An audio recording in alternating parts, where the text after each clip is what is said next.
We're going to discuss the topics that matter to you: race, single parenting, domestic violence, education, and now, the Hagir Show. Hello and welcome to the Hagir Show. I am your host, Hagir. I have watched TV shows that address human sex trafficking.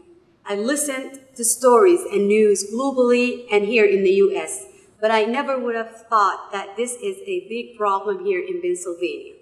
Human trafficking, unfortunately, is one of the fastest growing criminal industries in the world.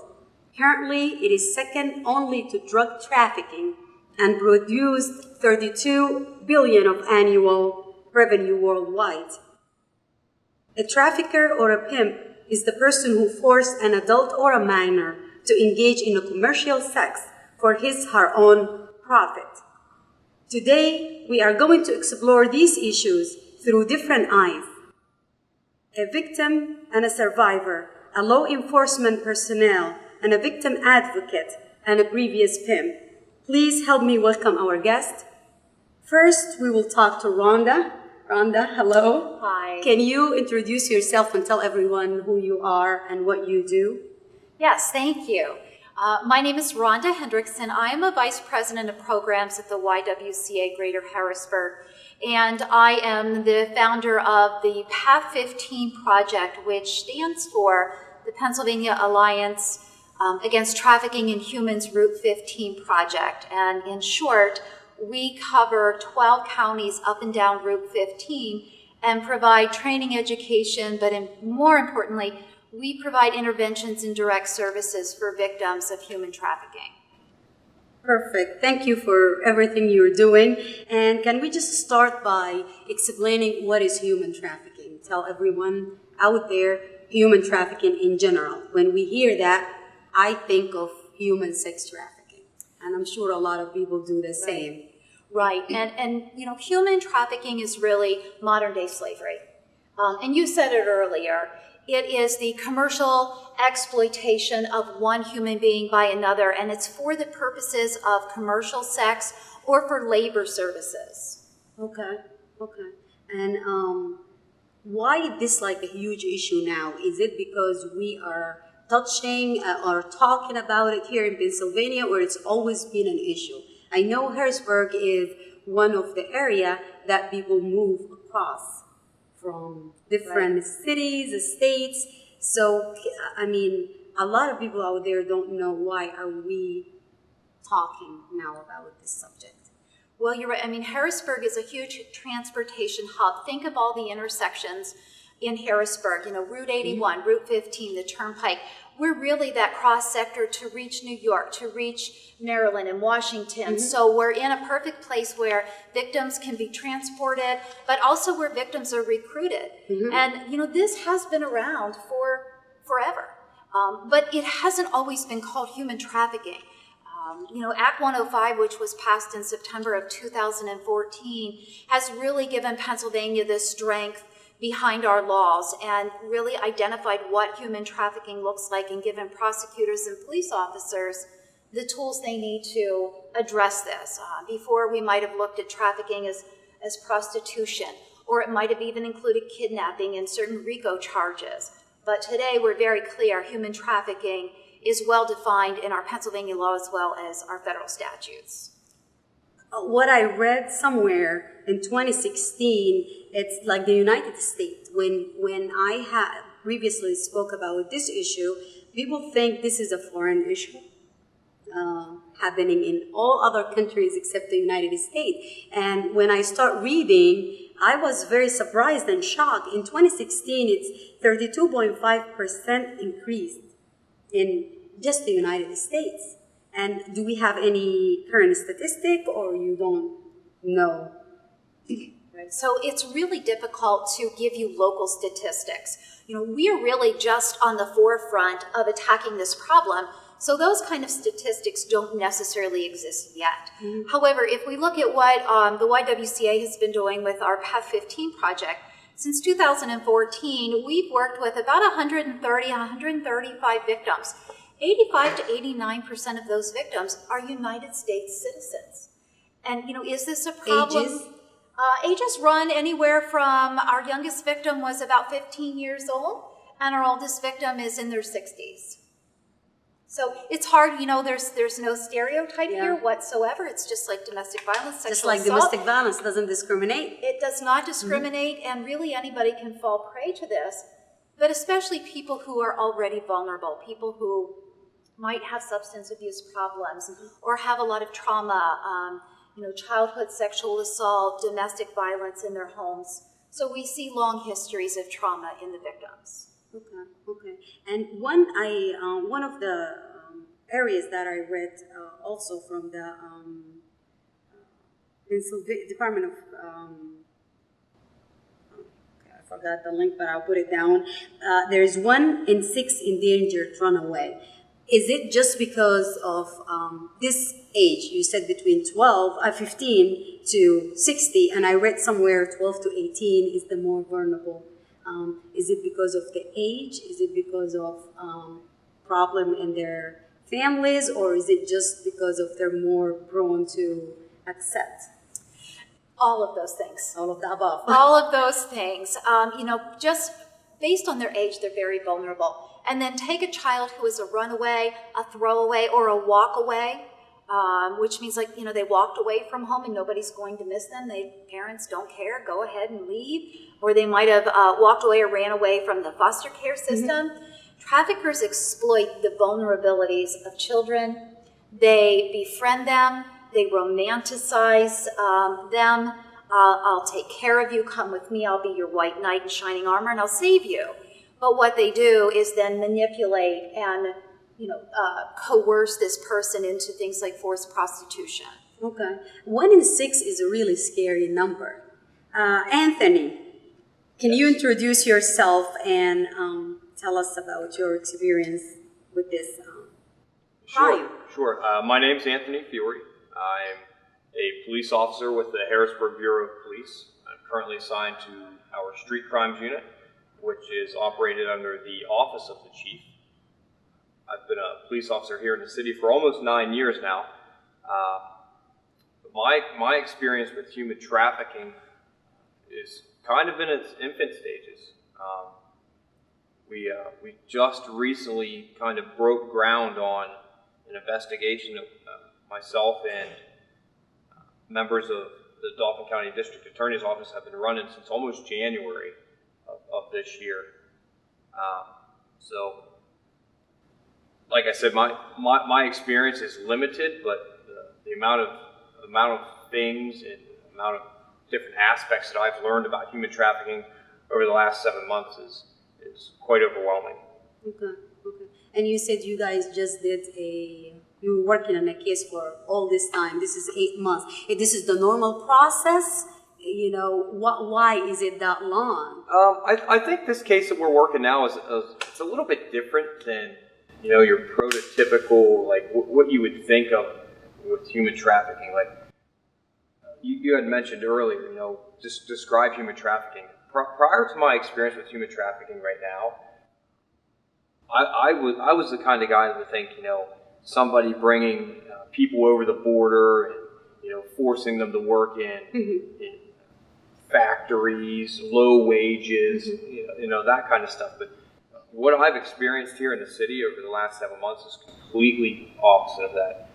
The victims are residents of the area. The victims have their own problems and their own vulnerabilities. I haven't found a single victim in the case that we're working now where it's not someone who's down on their luck. They might have a drug addiction or financial instabilities, housing instabilities. Each victim is unique. Is unique, but at the same time, their problems are exploited by the people who are trafficking them.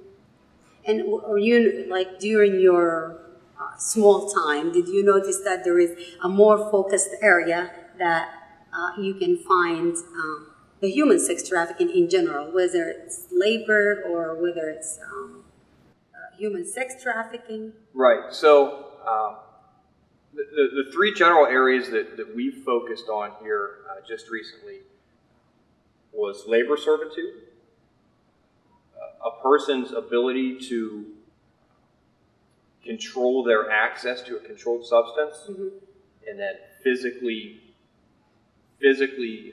controlling a person's real property. For example, labor servitude. We found that the traffickers that we're investigating, they would force their victims or coerce their victims to commit retail thefts. And when they would commit those retail thefts, they would bring back product. And a lot of times it was high-value electronics, PlayStation 4s, Xbox Ones, flat-screen TVs, and they would bring those items back and they would compensate them with just a small amount of heroin or crack cocaine. There were several situations where there was propositions for sex. The sex would also be compensated with heroin or crack cocaine, and then the controlling of someone's personal property. We found that these traffickers they would maintain and take identification cards, access cards, social security cards. They would take registrations to vehicles that their victims drove or owned, and then they would threaten them. They'd say, "Hey, we know where you live. We know where your parents live. Your parents are registered to your car. If you don't do what we're going to say, we're going to go here. And we'll retaliate against them." On that note, I will introduce Mr. Kevin, who did 6 years in prison for pimping, and he is going to talk about his story. Is it okay to say that you were in what you call it, the pimping game? And can you explain to us? Let us, most certainly do this. Let us understand, just like in the particular business of trafficking, there's different levels of it. I was never a pimp. Okay. So we have to understand that there's differences of how we behave in that. Okay. For instance, a pimp is homosexual with no disrespect to that particular genre. He do whatever. It's not what I was. I was more of a psychiatrist, a manipulator, a facilitator. I didn't have to beat up people. I have a brain. So, no, I was what we call a gentleman of leisure or a Mac kid. We use our brains. No need to beat on anybody. No. That's a whole different variety of gentleman that I was. So, no, pimp, I was not. Okay. However, I was an abuser or a manipulator of women in the facilitation of prostitution and the likeness, of women stealing, of women going in banks, of women, all types of ish. So that part, yes, but as far as pimp, no. Okay. No, To absolutely. me, I consider that fall into this, but I will agree to what you want to be called. You did 6 years for your crime. And can you explain to us what exactly led you to stop, or why? Like, is it just because you got caught, you got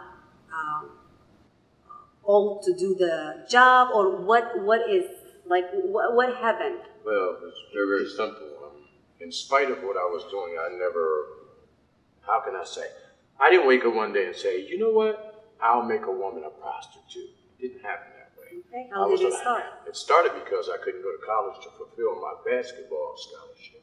That's how it started, economics, mental depression, so forth and so forth. And you didn't have, when I was growing up, the facilities available that you do now, like the program she's speaking of, the different programs that the police have for you.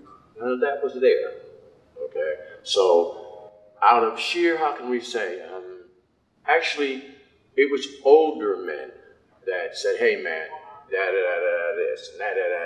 And after maybe a year and a half of depression, I was walking one night on 3rd Street. I was maybe 16. It started earlier, but I let it go and tried to go to school, which I wasn't successful at because home wasn't successful. So for me, the initiation of all of this was threefold. Let's start where it began. Got molested as a child. When I was a child, if you said that to someone, no one believed you. That's where it started. Number one. Number two, no mom, no dad. So at 14 years old, and this is one of my best friends that came with while they were in school, I was sleeping in cars, raising my age up because I was a little taller than most kids to work at UPS to take care of my younger siblings. So this was not something that I willingly in my heart ever ingested. It was something that I'd done out of ignorance. And that's how it ended, because it wasn't who I was. And there's a thing called God. There's also, I had children real young. And at a certain point, and after the penitentiary, it was like, these dudes, I leave home, there's some little people. I come home, these are children now. Where was Dad? That vicious cycle, where was my father? See, back to those economics again. And luckily for me, I bumped into a decent older man that said, you know what, Kevin? I'm going to show you something. What he showed me was how to use my hands, how to use tools. And that was basically how it happened. I just knew it. It was never in my heart.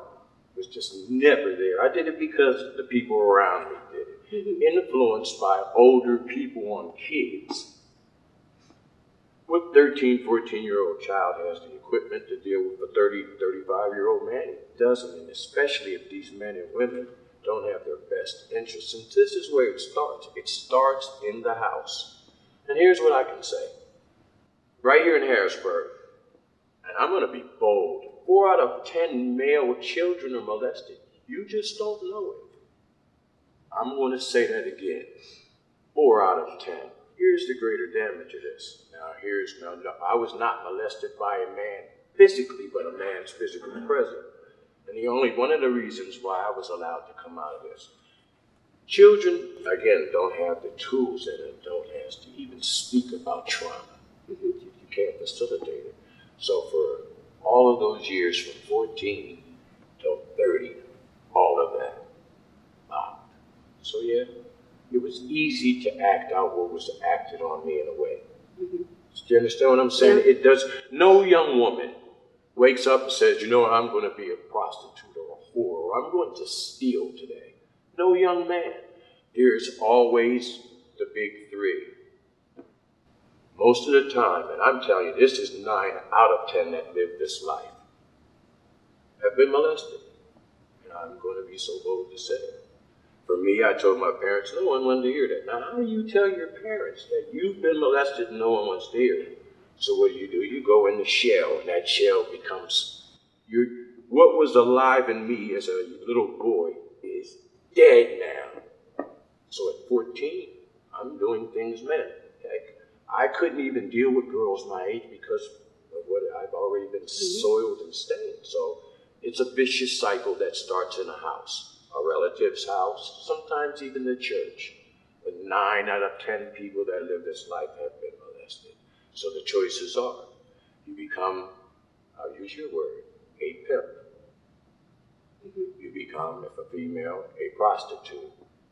Or, number 3, an enactor of the crime that was committed against you. You become a molester. And thankfully for me, and I'm not justifying my crimes, I paid, rightfully so.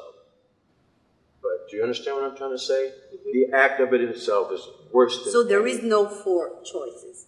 Like there is no one where you, as even a child going through this, you had the choice. You did not feel you had the choice of saying, I don't like what is done to me, I'm going to change it. I'm going to try to.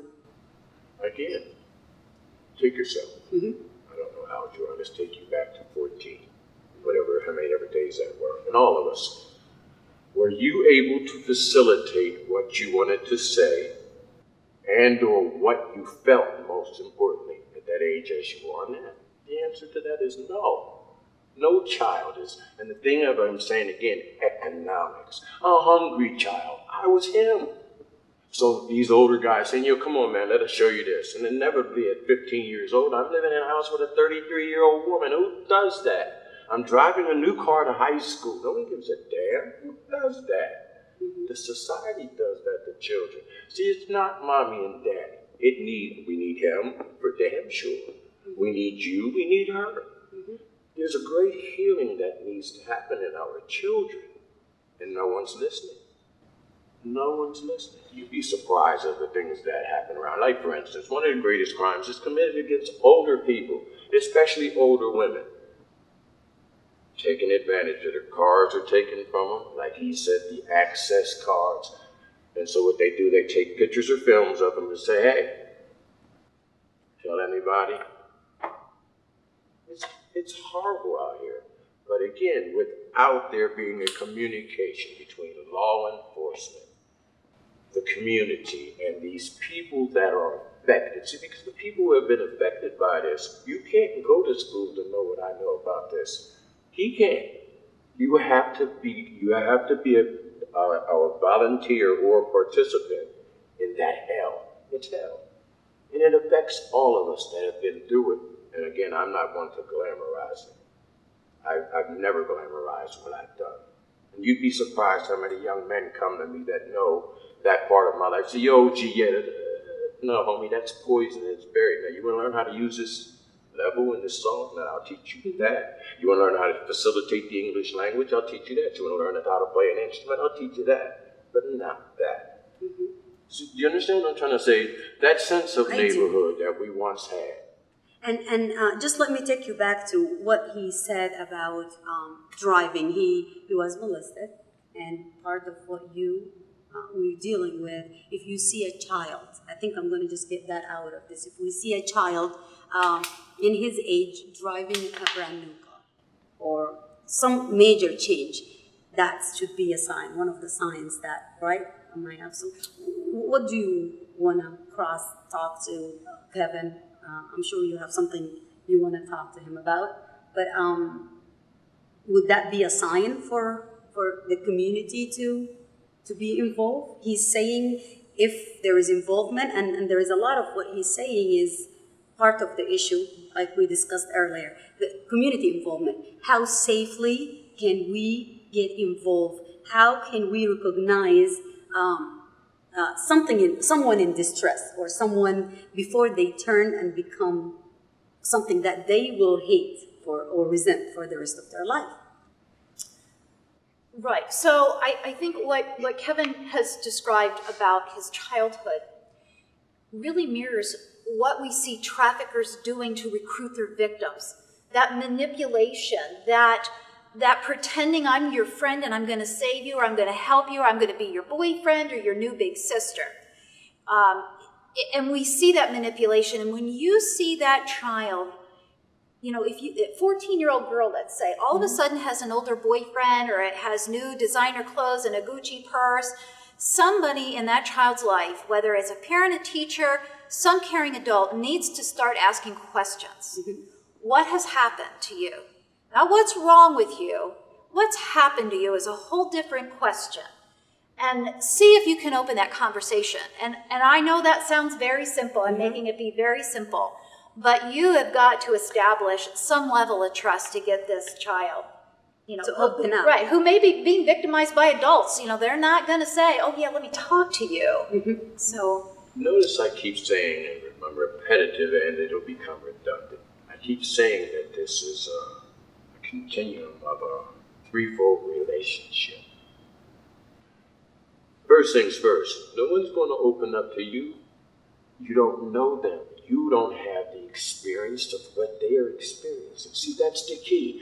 You have to have someone in the middle. It's the same thing with no matter how good a police... Let me just finish right there. Let me read. No matter how good a police officer he is, without some assistance from the particular environment, he's never going to crack the case. What do you mean by environment? Explain to us. I'm speaking in code. Okay. So he's understanding what I'm saying. I want you to speak it so the normal person like me and the audience to understand he does. it. I'm speaking in code without incriminating myself or himself. He's understanding perfectly what I'm saying. Because of the way the neighborhood is now, if you talk to him, what are you called? Snitch. Now, what does that do? This has put a damper that no matter, even if I've been hurt by this man or this woman, I'm not going to him because I'll be labeled a snitch. So the help that wasn't available to me has now been stereotyped and has been dysfunction. Do you understand? So you have to have someone who can cross those lines, his line and theirs, like a liaison. See, a community building, a community liaison where Officer Anthony, and because there's kids, now you'd be surprised. There's lots of young kids that want to talk, but they can't because there is no place for them. They can't go to his office because, trust me, let me back up and silence some of those things. Anyway, there's a lot more going on than you would even begin to imagine. Mm-hmm. And just like he has an investigative team, so do they. Oh, yes, they do. And just like he's about the business of trying to put them where they belong, they're about the business of trying to prolong him doing it. So my point again is, you have to come, we, I'm not going to say you, we.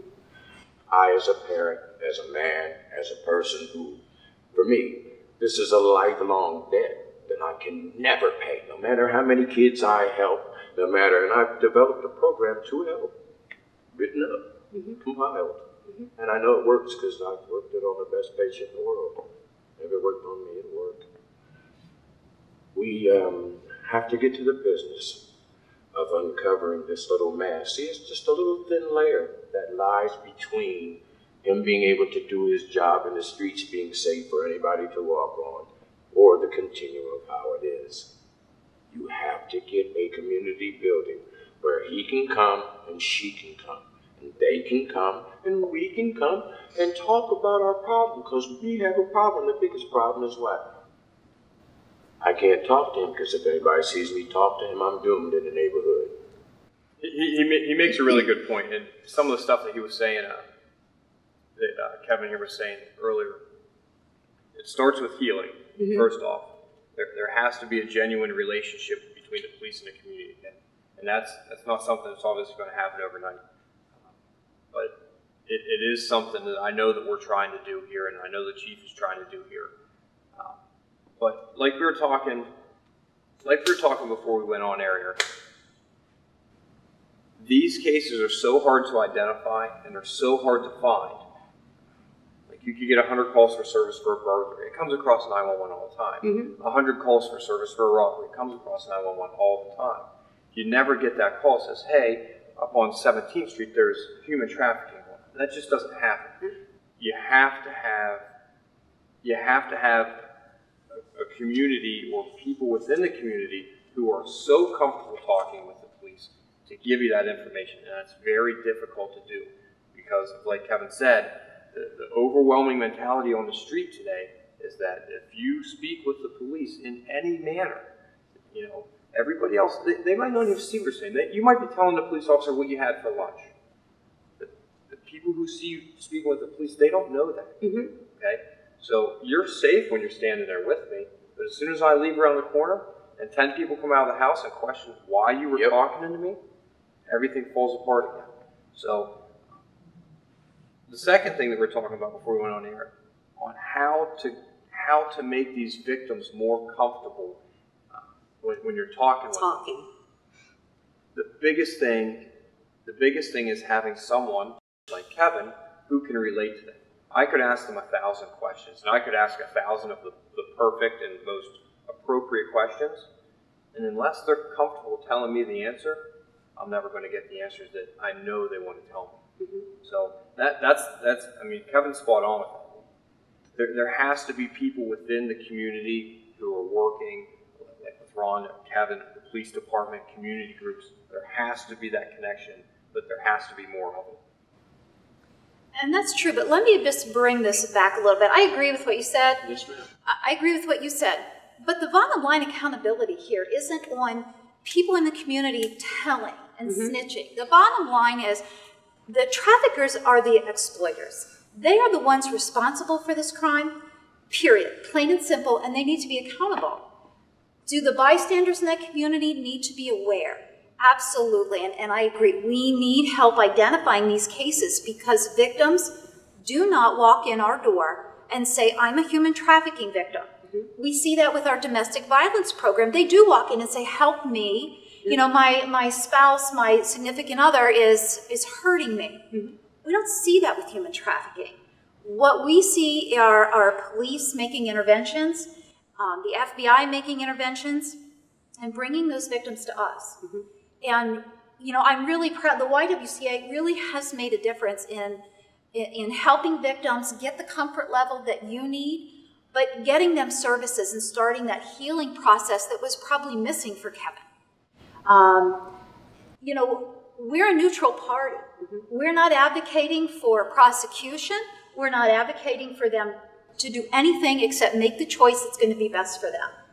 And that's what makes all the difference in the world, is having that neutral party who can say, I want to hear what you need right now.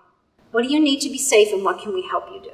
But it's all matter of them trusting you. That's what he was saying. How can we get that, like, I mean, I know with his experience, with Kevin's experience, and with It can be taught. knowledge, It's technique. what can be taught?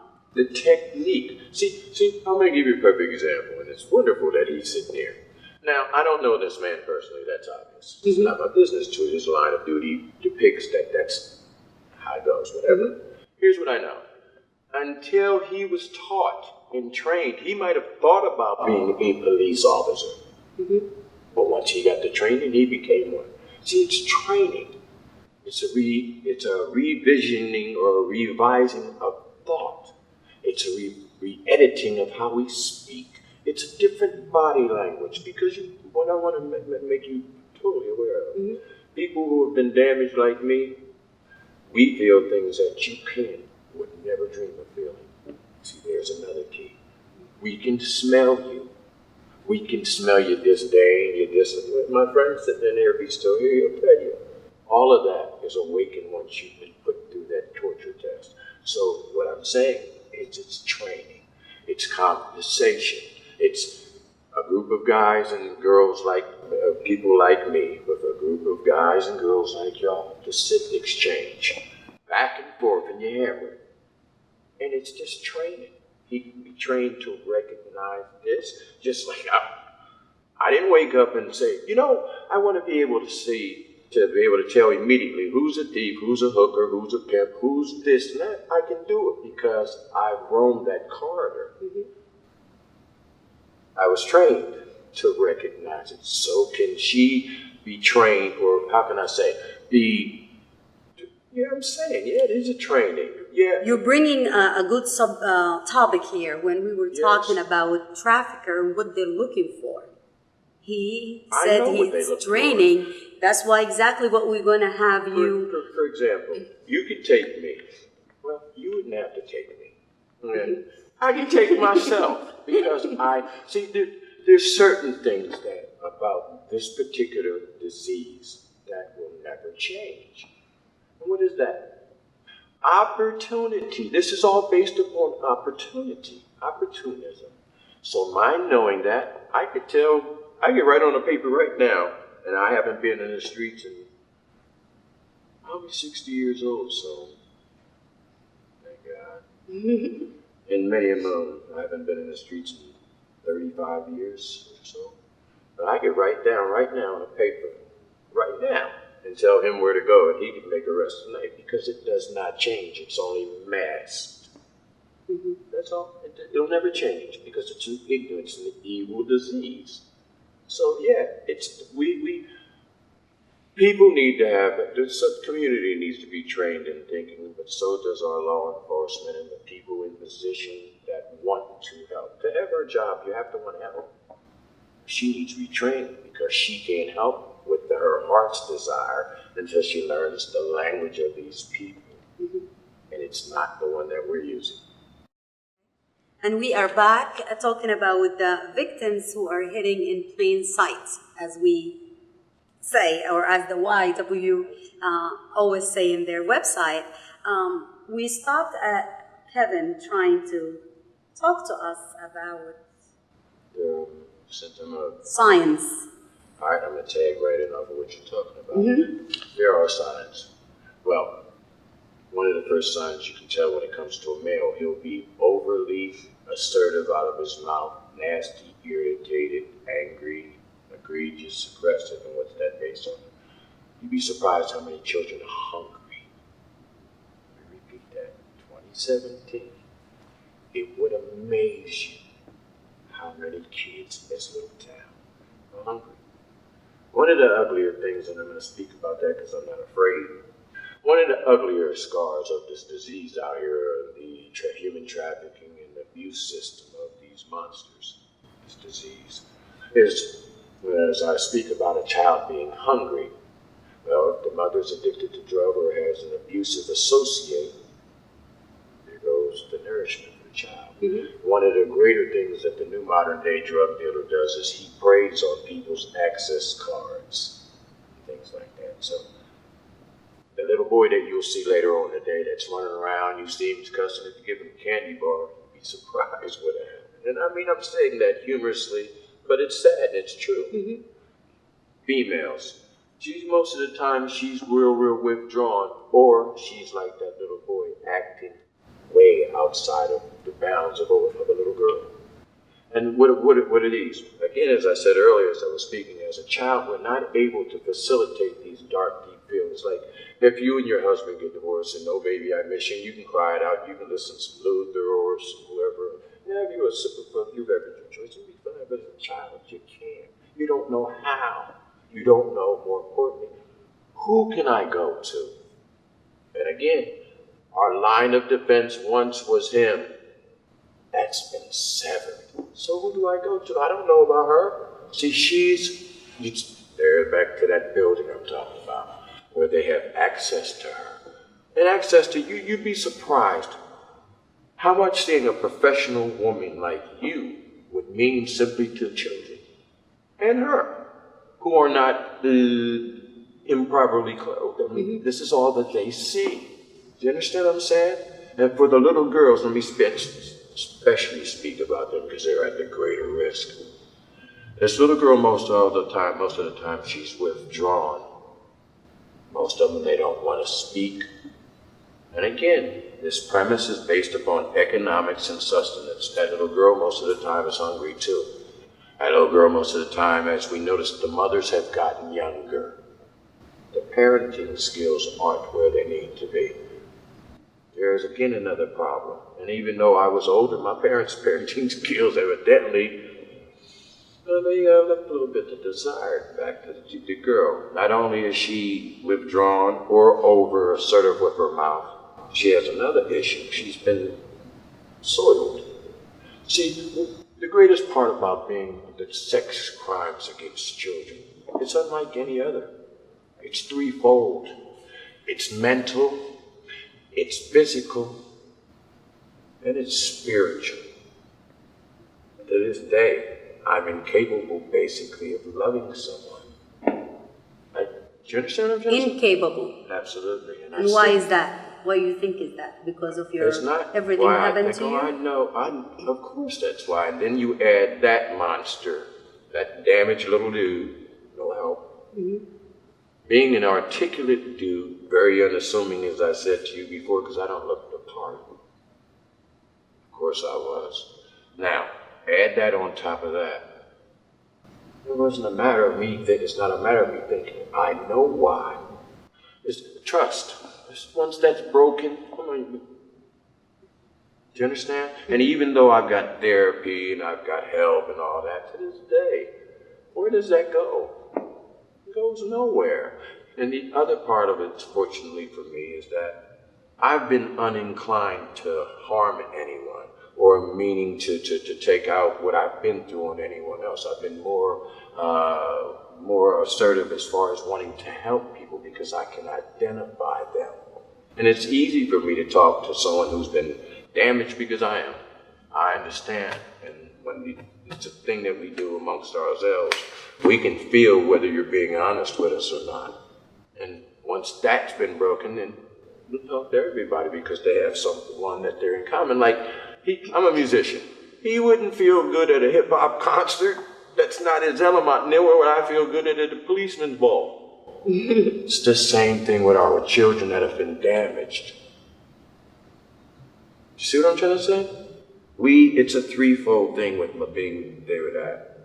psychologically destroys, it physically destroys, and it spiritually impairs. Part of it is again, we even have to work it from all of those levels in order to incorporate a program that can actually combat it in a way that you're making some headway, because going blow for blow, that ain't winning the fight.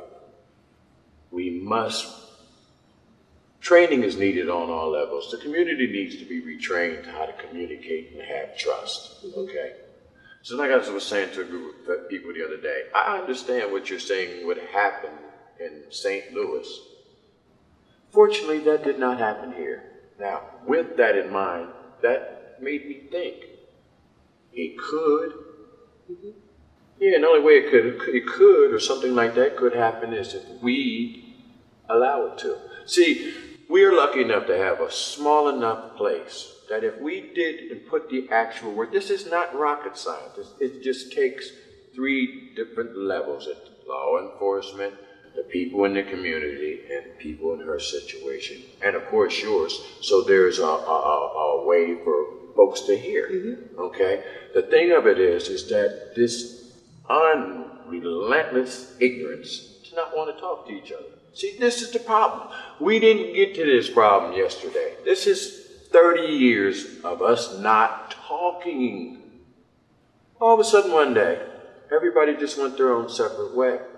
And this right here is the result of that. I no longer wanted to hear what he had to say, and we're just using this as an example, and we're all aware of it. The Republican doesn't want to hear the Democrat. The black doesn't want to hear the white. The white doesn't want to hear the black. This is all this crap.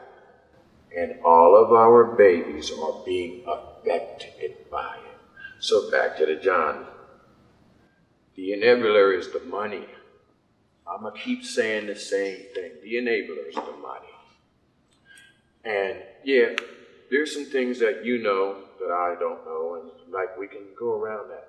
But if we put those 4 things together, we know something. If we put what he knows, she knows, you know, and I know together, we're starting to put something together. Well, okay, we can fight this problem, because this is the prostitution and human trafficking goes more on in your neighborhood, darling, than it does mine. I just like to let you know that. Because, and I don't mean that facetious feel ugly. Money is the enabler. See, no one's going to steal from Walmart if you don't buy it. No one is going to bring that woman from the desert in Arizona that's Mexican, and I said that for a reason. I'm be real careful with that, because they kill. You'd be surprised. Who's going to hear that person? Especially since we're not talking. If I'm not talking to him and he's not talking to you and you're not putting the word out, these people are going to continuously be taken advantage of. And all of us will have the same passion and compassion. And all of us will still say, you know, there's still something we can do. What we can do is be a team. Make a circle around your town. It's always obvious. He knows who a new drug dealer is as soon as he comes to the neighborhood. He knows. Just like I know as soon as I see a girl walk down the street a certain way, I can tell you what she's about to do or going to do. You can take me to school and I can do it. It's because of how prevalent it is now. See, we see it all the time, okay? And the only way you can stop it is literally do something about it. There's people all over this town that have beautiful daughters. Who wants their daughter to go through that? Who wants their son to be a pimp or a prisoner or a convict? Who? Who wants their child to overdose off of barbiturates or heroin or hell? You can buy fentanyl in Harrisburg off the street. Did you know that? Let me repeat that. I won't be surprised, but you can buy fentanyl. For real? So again, why is fentanyl in Harrisburg? Because there's a market for it. Why are women being ran through our corridors? Because there's a market for it. See, it's the market. You can't treat the criminal. carrying out his act and not punish the enabler. You gotta do both. If she goes to jail, so should he. It should be no question about it. Jail, because you committed a crime. This is a discussion we had earlier. What makes us who are trying to help feel hopeless and helpless and sometimes useless, because I understand what he's saying and I understand what I have in mind, and I can see this is a victim and this is the abuser or the trafficker, or in any case we're talking about. But the law is the law. If we cannot prove that this person we did not catch him in the act, and I wish if we had a different system, but this is what we have. I understand what you're saying, Kevin, but at the end, what they see is this victim here, dressed or getting ready or whatever. But we don't see the guy who's standing, or we can see him, like Tim said before, they know this is a trafficker, this is a pimp, but they can't do anything unless this victim speak or say something. Welcome back, and we will talk to Anthony and Rhonda before we close tonight this show.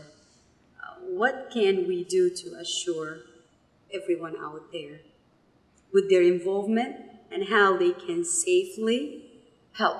If we see something, our human nature, if, generally speaking, you want to help, but sometimes you risk yourself. How can we safely help? How can we, what can we do? You want to start? Well, one thing you can do is, if you have a suspicion, if there is an immediate danger, you can call the National Human Trafficking Resource Center's hotline. Mm-hmm. And just Google that, National Human Trafficking Resource Center. You'll get their hotline number. You can make an anonymous tip. Those tips are, ferreted out to the local law enforcement or the local task force or the FBI to investigate them. So you can remain anonymous. And of course, if you need services, if you've been a victim, if you think somebody you know has, you can call the YWCA. We have a myriad of services available, and it's all free and it's all confidential. And we will put a link to all of that, the 1-800 number, the hotline. There is also an email that you can use anonymously, and we will put the link to the YWCA. But also, there is all the services that you mentioned at the beginning that you can help with placing the victims and providing shelter and food, and basically rehabilitating, like you're going to show them how to function in the society. Do we have all that? Right. We will provide that victim a case manager who will work with them and stay with them as long as necessary. We're going to identify the crisis, we're going to respond to the crisis, but we're going to follow that victim. Whether or not she chooses to go through the criminal justice system does not matter. We will work with her, we will figure out what she would like to do. We can offer emergency shelter, we can offer permanent housing, along with financial assistance for a period of time to help them get stabilized in the housing. All our life skills come with that. So it really is a lot of wraparound services that insulate the victim. I know for the domestic violence, they can file a PFA, can the human trafficking, and all kind of human trafficking. Can they file a PFA? Potentially, if the trafficker has an intimate relationship with them, and often they do, so they would qualify for a PFA. They might also qualify for a sexual violence protection order. Does it have to be intimate, or can they just specifically state that they were doing this to them?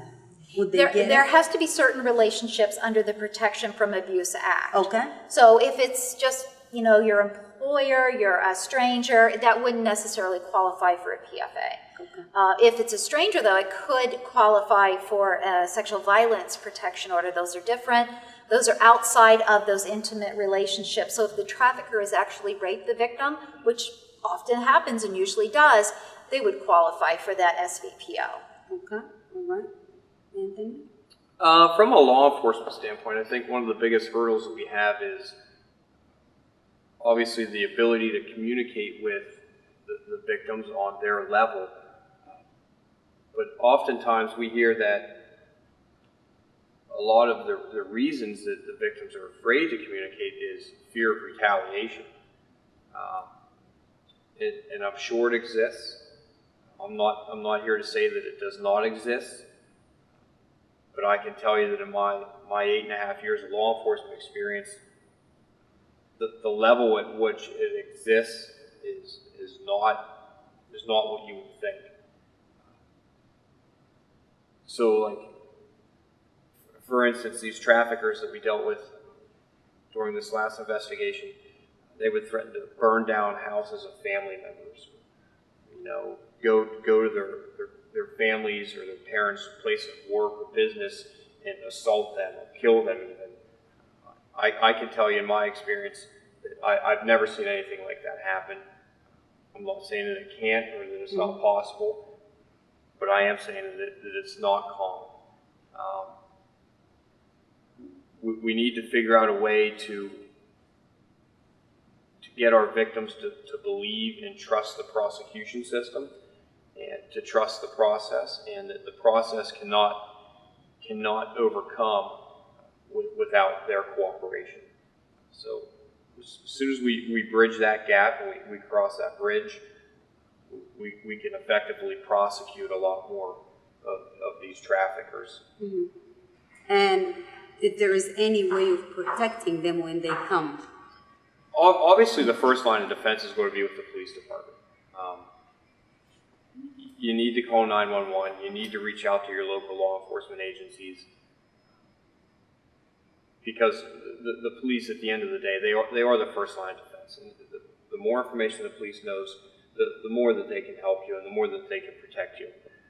Just like Rhonda had mentioned, Dauphin County also has an anonymous tip source, Dauphin County Crime Watch. Okay. It's funded and it's established by the Dauphin County District Attorney's Office, and you can do the exact same thing.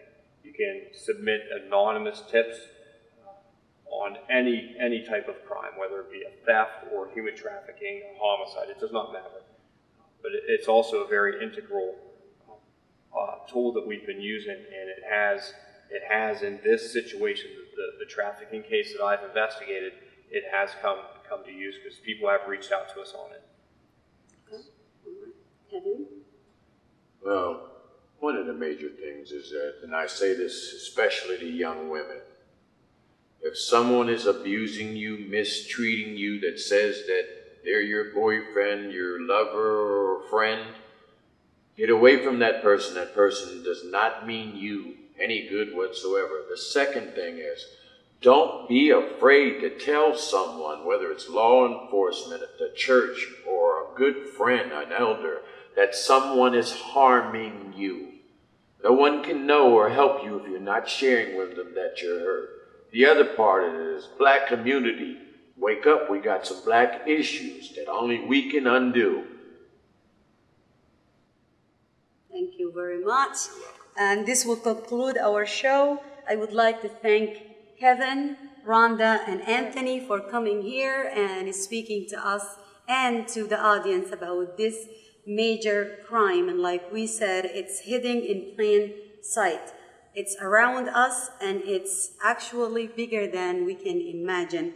We cannot give you everything in one sitting, but it's on you to go Google it, look around you, search it, and just open your eyes and listen to what we said, eyes and ears. With this note, we want to thank everyone again, and we want you to be involved.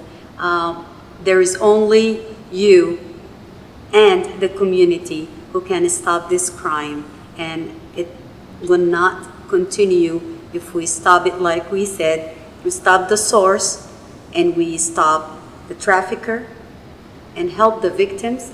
And you can identify the victims around you. If you see someone hungry, someone is behavior change, or anything that we mentioned in tonight's show, please be mindful and do good to your community. Good night.